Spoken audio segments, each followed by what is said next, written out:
Today we're in part 4 of our current series, which I'll get to the title of that in a minute. But have you ever seen an injustice in the world and you thought, why doesn't God do something about whatever that injustice is?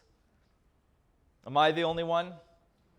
No? We've all, you see something that's not right, that with your view, it's an injustice, and you're like, God, why doesn't God just do something about that? We'd all be better off if God did something about that. I mean, current events, waking up, or yesterday with what's going on in Israel, and God, why don't you do something about that?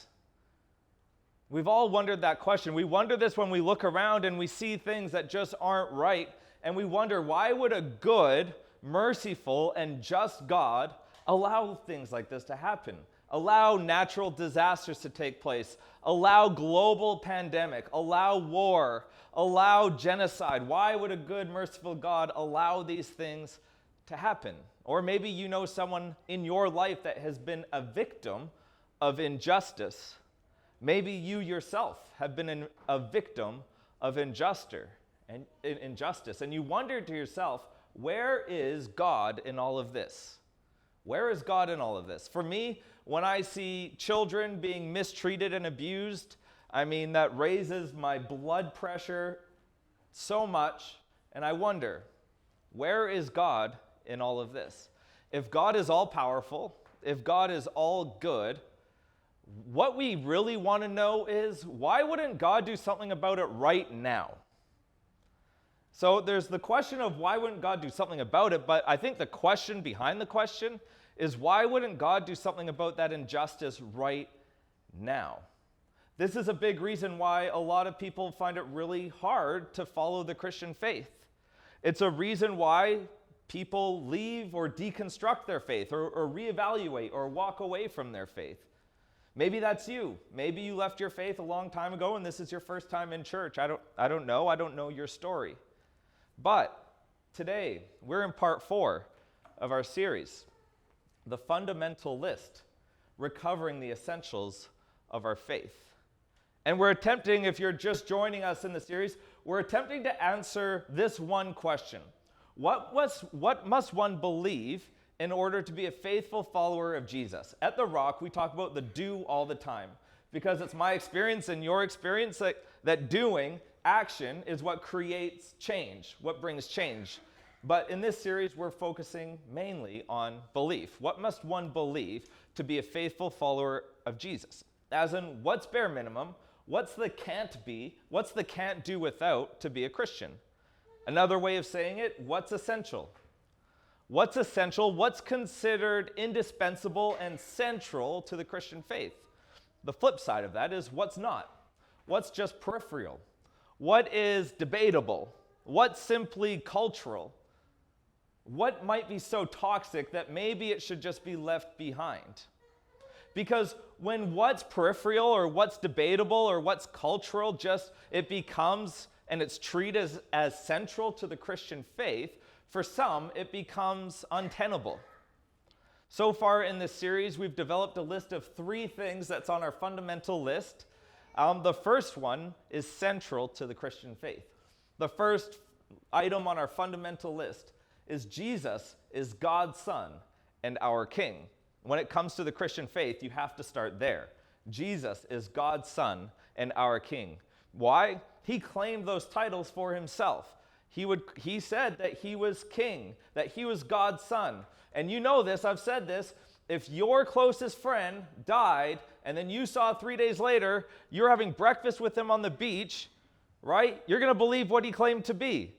Jesus claimed to be the Son of God, and he claimed to be the final king. And as God's final king, Jesus came to illustrate and demonstrate what God is like. So we read the Bible.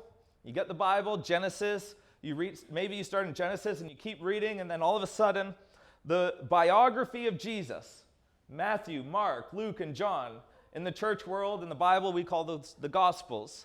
Those just become, if you're not careful, they become just Bible stories. But those aren't Bible stories. They are essential to the Christian faith. The Gospels are telling us what God is like through Jesus. It's following Jesus and the way he lived his life and the things that he taught. And it helps us discover what God is like. Jesus came to remove some of the mystery and add some personality.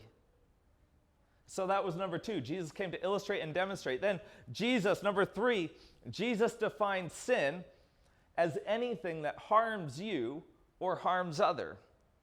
Harms you or harms others. Jesus was very clear. He's very specific about sin. It's anything that you do that harms you or other people. Because following the way of Jesus will never harm you, and it will never harm others. Jesus told his inner circle before he was going to the cross that the final command, a new command he gave, he says, as I have loved you, so you must love one another. And in my experience, harming somebody is not in love. And so with sin, Jesus defines sin as anything that harms you, harms other. And today, I thought we'd tackle a very easy topic, right? What's the deal with final judgment? This is a really fun topic. First, we talk about money, and then we talk about this. What a day to be at the Rock Christian family. No, but here we go. This is actually related to the first question. Why doesn't God do something about blank in the world? When you see injustice, this has to do with what we're talking about today. Why doesn't God do something about blank in the world? And this question reveals a universal, innate desire for judgment and justice. I don't know if you've noticed, but people trying to solve the problems of the world, like that brings people together. With young people, they could have different beliefs, different views, but if they see a problem like a hunger crisis in a nation, they might want to come together and try to be a solution for that injustice in the world. We see it with Transit Youth with our campaign, She's Worth Fighting For, where we're giving girls a second chance at life after they've been exploited for many years. I mean, people rally around this. It brings people together because we have this desire within us. We see injustice and we want justice for the injustice.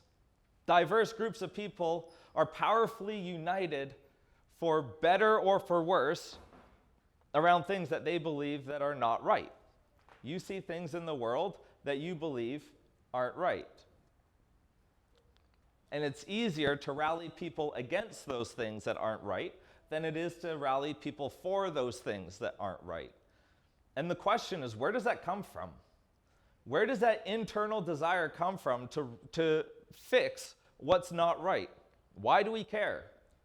Why do we care that people are homeless? Why do we care that there's war going around in the world? Why do we care that some people in this world don't have the food they need where does this desire come from? To know something is not right assumes a standard for what is right. To know that there is something not right in the world, there has to be a standard that we think is right. It points to a specific ideal, right? So to know that something is not right, there has to be an ideal and there has to be a level of, well, this is what is right. And what I'm experienced doesn't line up with that ideal, so it's not right. Whether we agree or disagree on the ideal, or we agree where it originates from, it doesn't matter. Logical deduction reveals that an ideal exists. And in reality, what we're doing is judging something for falling short of that ideal. We're judging it against what our view of what the ideal is. We're judging it against what our view of justice or what is right is. We're judging it against our view of what the ideal is. The irony to all of this is related to a popular criticism of God. All of this is related to a popular criticism of God, particularly in the Old Testament. Because what Jesus illustrated and demonstrated seems to be at odds with maybe the God in the Old Testament. When God decides to do something and deliver justice, we don't like what he does. Maybe you've opened the Old Testament and you saw, whoa, God did that, this isn't for me. And so we want justice for the injustice, but when we see God bringing justice for the injustice, we don't like it. or we criticize it, or we question it. We say, why does he do that? A good example for this in the Bible is the story of the flood, right? Noah and the flood, where things were chaotic and things weren't going to plan. It wasn't the ideal, and God's responded with judgment, which seemed really harsh. I mean, flooding the nation. So there was judgment. There was something that was not right for the ideal, so he cast judgment. And we want the injustices of the world to be solved, but often we don't like when it happens. And when it comes to the story of Noah and the flood, I ask some questions like, was Noah really the only man that was righteous enough? Was his family the only one that could have gone on the boat? Wasn't there anybody else in the world? Was it really necessary to wipe out everyone else? We think, why would a good God do something like that? Because, and this is my point, we want God to do something until he does. We want God to do something until he does something, especially when he does it to us. We want judgment, but we want it to go our way. We want judgment on our terms, right? We think there's so much badness out there. God, can you cast your judgment out there? And we forget about like the badness in here. And so really, are we really asking for God's judgment, or do we just, I don't know. We often want God's judgment until he gives judgment. We want justice until justice is served. The third story in the Old Testament, so there's a collection of stories in the front of your Bible, is about that. It's about the tension in this world where things are not as they should be. You know this. We're living it right now. There are things in this world, there are things in this city that are not as they should be, right? Let's contextualize it for where we are right now. And in these stories, the world is not where it should be. And so we're going to be looking in the book of Genesis, which is the first book in your Bible. And Genesis 1 and 2, we read the account of the creation story. And then Genesis 3 tells us of the temptation of Adam and Eve and the fall. And when that happened, the ideal is lost, right? The ideal was there, and when the fall happened, the ideal was lost. And death and sin entered the world. And then in Genesis 4, we find out that Adam and Eve have two sons, Cain and Abel. Cain is the older and Abel is the younger, and we're going to pick it up in Genesis 4. Now Abel kept flocks, and Cain worked the soil.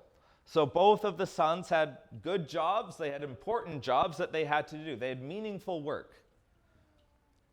In the course of time, Cain brought some of the fruits of the soil as an offering to the Lord. So Abel is a shepherd and Cain is a farmer. Both of them do meaningful work. And Abel also brought an offering, fat portions from some of the firstborn of his flock. So both are making sacrifices. Both from their jobs are making sacrifices, which it seems weird, like that word in our current day, sacrifices, does seem like a weird thing to do, but we all do this. We all make sacrifices. We all sacrifice in terms of our time and our money. We offer our talents and leverage our assets towards other things. We try to sacrifice the right things for the right reasons, and people don't get it right all the time. And people make right decisions, but people also make wrong decisions. And why do we want to make good sacrifices at the good time? So that things will go well for us and so that we will prosper. That's not a prosperity gospel, but think about this. You make wise decisions, you'll probably have wise outcomes. You make bad decisions, you'll have bad outcomes. All right? You choose to have a drink before you get behind a car and make a stupid decision, you're going to have a bad outcome. You choose not to, well, the outcome's probably going to be better. Simple decision. Okay, so they were making a decision on what they wanted to sacrifice so that things might turn out good for them. And so what happened, Abel brought his first and best and gave it to God. So the fat portions from what he was doing from his farming or his shepherding, Abel gave his first and best to God. Abel decides to give his first and best to God and view him as the priority in his life. That's what this was doing. This was showing God that, God, you are the priority in my life. And Cain makes a different sacrifice. He offers God his leftovers. He keeps the first and best for himself and says, all right, and then I'll give God my leftovers. So Abel gave first and best to God. Cain gave his first and best to himself. Next slide, please. So the Lord, because of this, looked with favor on Abel and his offering. But on Cain and his offering, he did not look with favor. So here it is, right? God is judging their sacrifices. He's judging their sacrifices. According to God's judgment, Abel's sacrifice brought favor. It's favorable. If you ever get confused with who Abel is, it's like favor Abel. Abel had favor with God. Thank you for laughing. And Cain's sacrifice is unfavorable. So Abel had favor with God, but because of Cain's sacrifice, he did not have favor with God. And even if you're a Christian and you've read the Bible a ton of times, you might not know how the rest of the story goes, but we'll get there. But you also might believe that some sacrifices are more favorable than others. If you're not a Christian, you might believe that some sacrifices are more favorable than others. It's just the reality. Some of the sacrifices we make yield better outcomes than other sacrifices that we make. So Cain was very angry that God did not show him favor from his sacrifice and that he gave his brother more favor, and his face was downcast.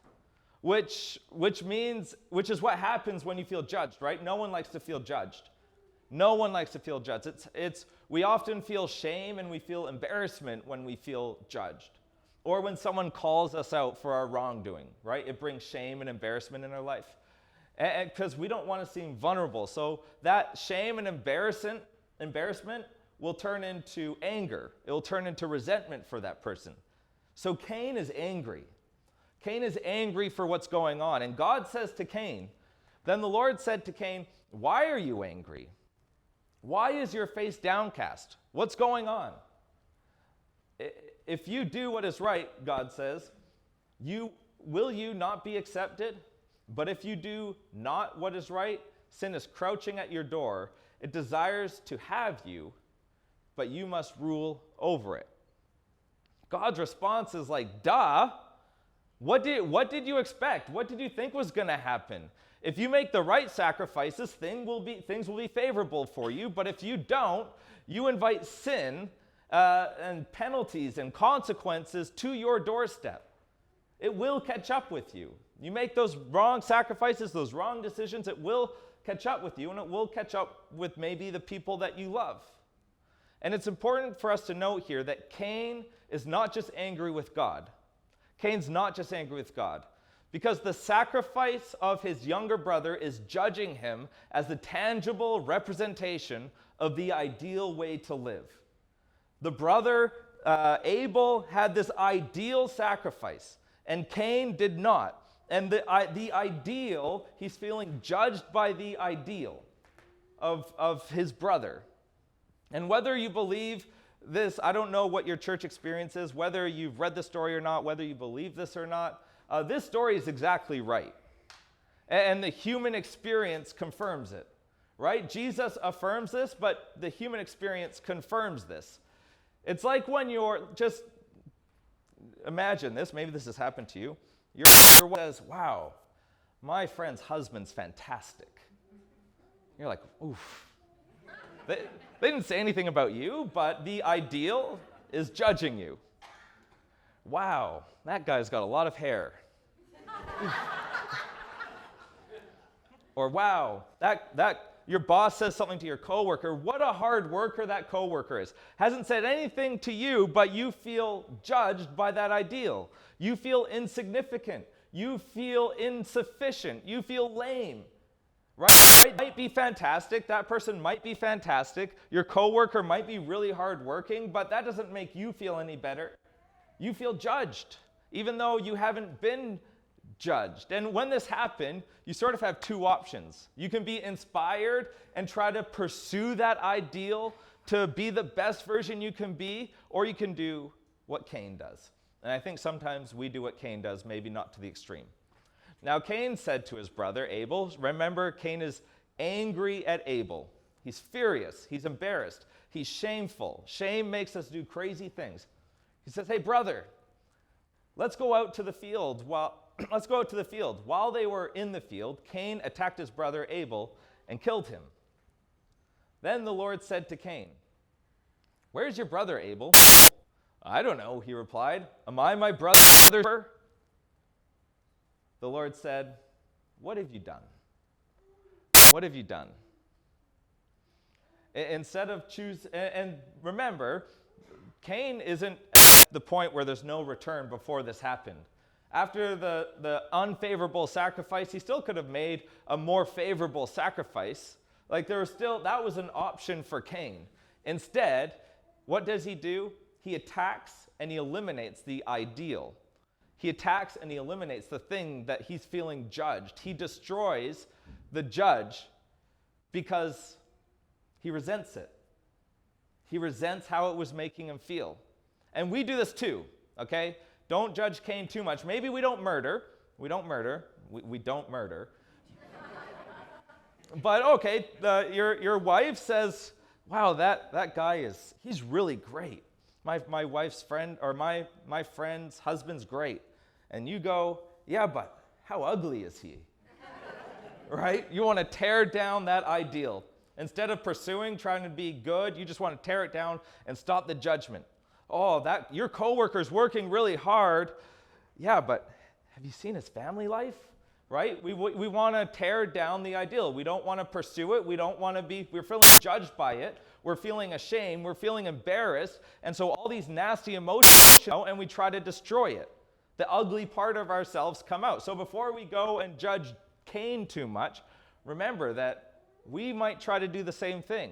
We might try to tear down that ideal if we feel like we're not measuring up to that ideal instead of pursuing the ideal. Now, what happens next? A lot of people don't know. Maybe you do know, but we're all on the same page here. We're going to get to the next part of the story because it's super important.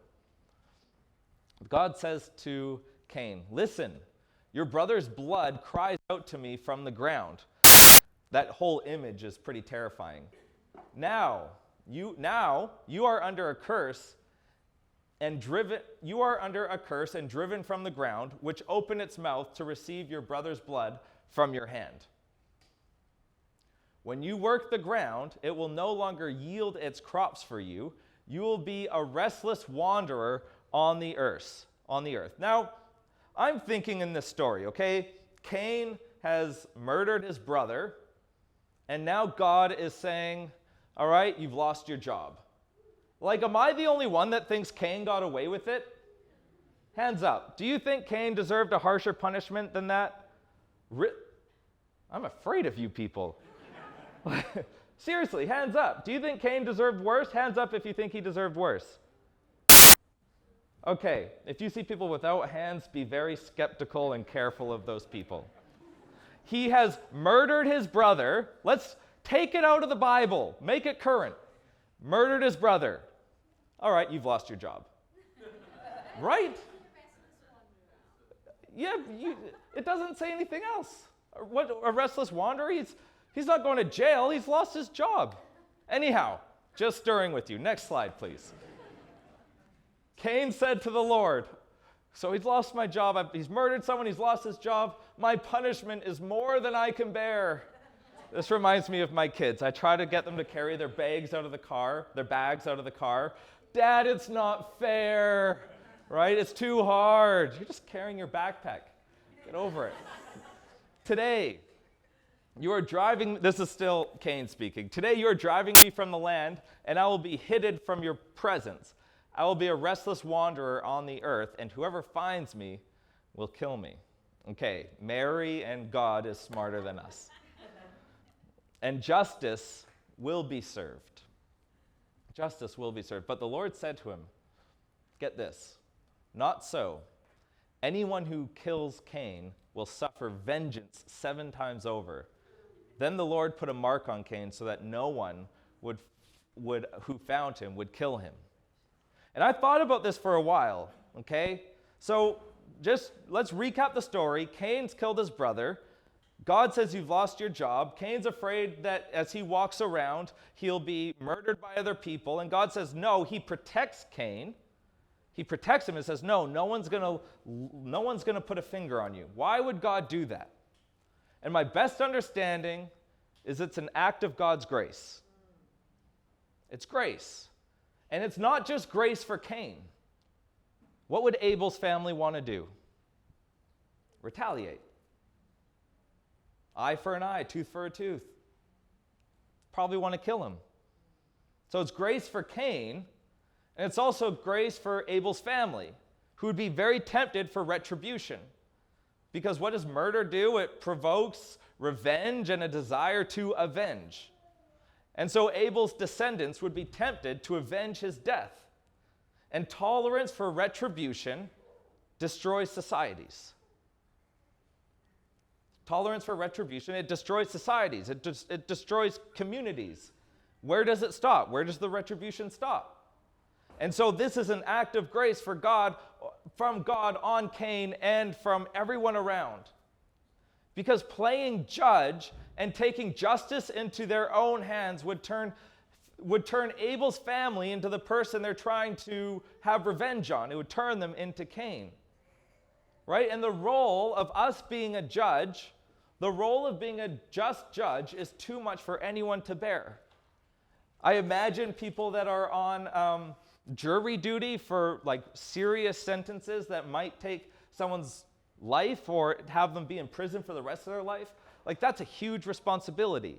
It's why we have systems set up in place. It's why we have panels filled with jurors and not just one person, because to ask one person to make a decision, to make a just decision on that person's life is too much for anyone to bear. Because we are often far too quick to judge. And we do so incorrectly. We're far too often to judge. We judge all the time, and we often judge incorrectly when we do it quick. I'll give you an example. All right, back to a story with my kids.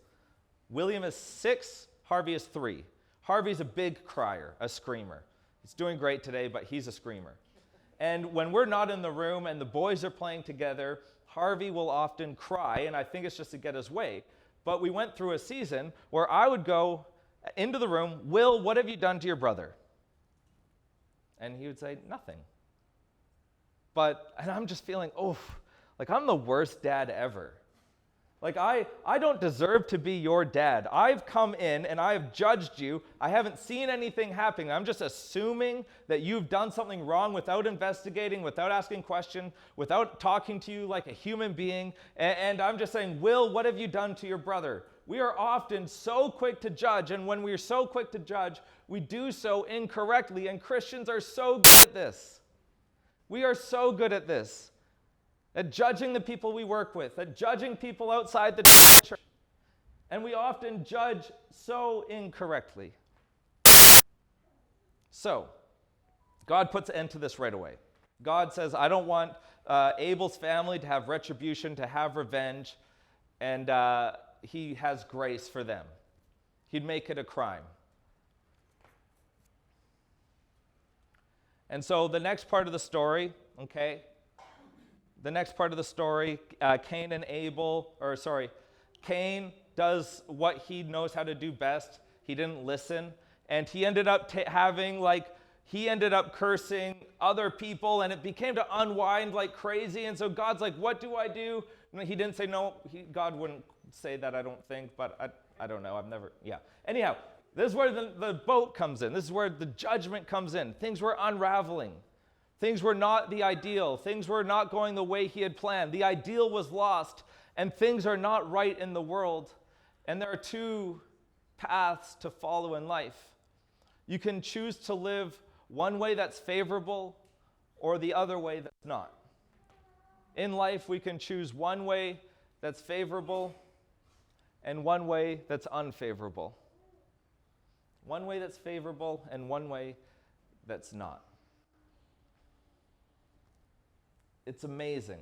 The Bible, we talk about the Bible a lot. We talk about the New Testament a lot. The whole Bible is really amazing. If you haven't read it, if you don't have one, we'd love to get you one. It's an amazing collaborations of books to read. I mean, from a sociological and psychological perspective, the story and the book is so inconceivably brilliant that we take it for granted. The first few chapters of the book, Genesis, are the meta-narrative of all human history on how to live and how not to live. And then Jesus came to show us that. He came to show us how to live and how not to live. He said, follow me. He says, follow me and I'll show you how to live. Follow me and I'll show you how not to live. And I'll show you the ways to live. Follow me. Listen to me. Hear me. Do as I do. Be as close to me as you can be. Copy me. In the first week of our fundamentalist, we said that Jesus is God's Son and our King, that he is our reference point as God's final King.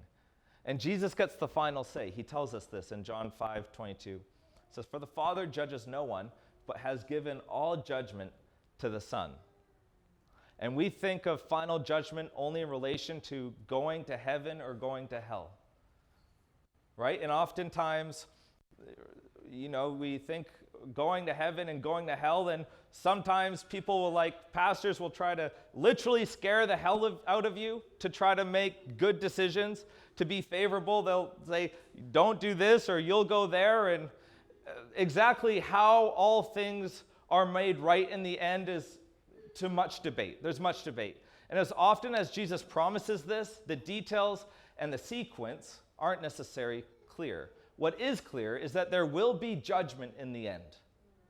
There will be judgment in the end. And the things of heaven and hell will be separated. We just don't know all the details. We just don't know how. It would be foolish of you, foolish of me to think that we did know all the details. Someone says they know everything, they know exactly how it's going to work. Stay away. Question. Is it essential for us to agree on when and who goes there and for how long? Is that essential? No, we don't know. Is that an essential part of our Christian faith? No. Here's what is essential on the fundamental list. God's final King and Judge, Jesus promised justice in the end and invites us to trust him in the meantime.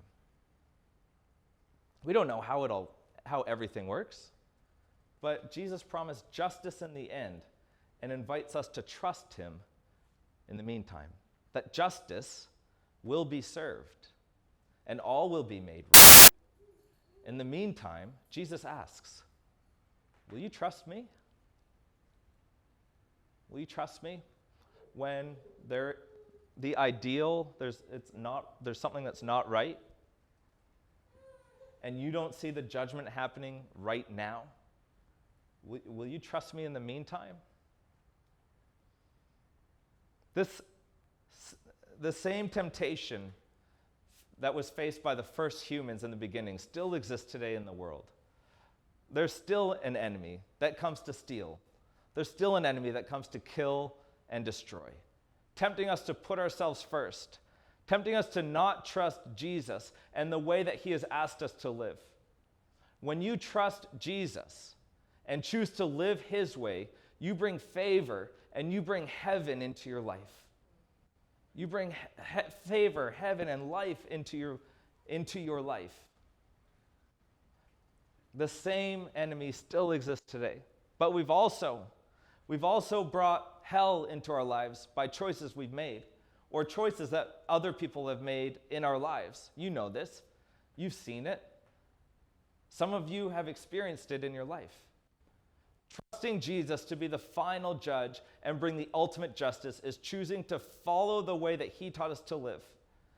And how did he teach us to live? He taught us that there is no evil for evil. You don't return evil for evil. Turn the other cheek. When someone hits you, it's not a retaliation. Turn the other cheek.